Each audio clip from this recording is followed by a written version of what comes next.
Qui a coulé l'Erika? Qui est coupable? Qui est-ce qui paiera?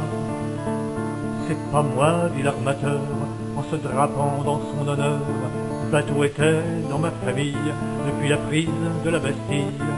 Il était à peine rouillé, il pouvait encore naviguer. Croyez-vous que s'il était foutu, l'affréteur en aurait voulu? Qui a coulé l'Erika? Qui est coupable? Qui est-ce qui paiera? C'est pas moi, dit l'affréteur, cette histoire c'est bien du malheur. Qui pouvait imaginer que ce bateau allait sombrer?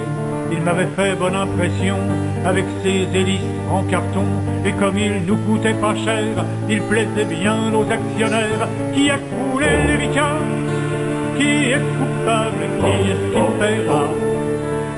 C'est pas nous, dit en colère dans leur bureau les actionnaires. Bien sûr on cherche à faire des sous en n'en dépensant pas du tout. Et ce bateau était très bien, ses rames, ses chaînes, ses galériens. S'il n'y a plus rien dans nos bas de laine, faudra voir chez le capitaine. Qui a coulé l'Erika? Qui est coupable? Qui est-ce qui paiera?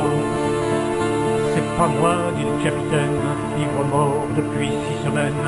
Je savais pas ce que je transportais, je croyais que c'était de la soupe au poulet. Quand j'ai vu qu'elle était toute noire, ça m'a semblé tellement bizarre.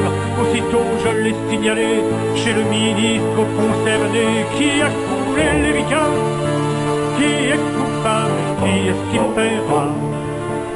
C'est pas moi, dit très sinistre le ministre aux journalistes.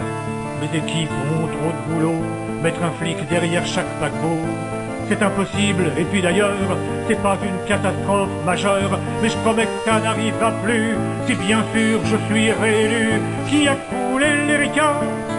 Qui est coupable? Qui est-ce qui paiera? Pas nous, disent les électeurs, en faisant tourner leur moteur. Nous, ce qu'on veut, c'est du pétrole, pour faire avancer nos bagnoles. Nous mettez pas tout sur le dos, on sait bien que ce sont les oiseaux, ce sont eux qui ont salopé les plages et les roches de Vendée. Qui a coulé l'Erika? Qui est coupable? Qui est-ce qui paiera?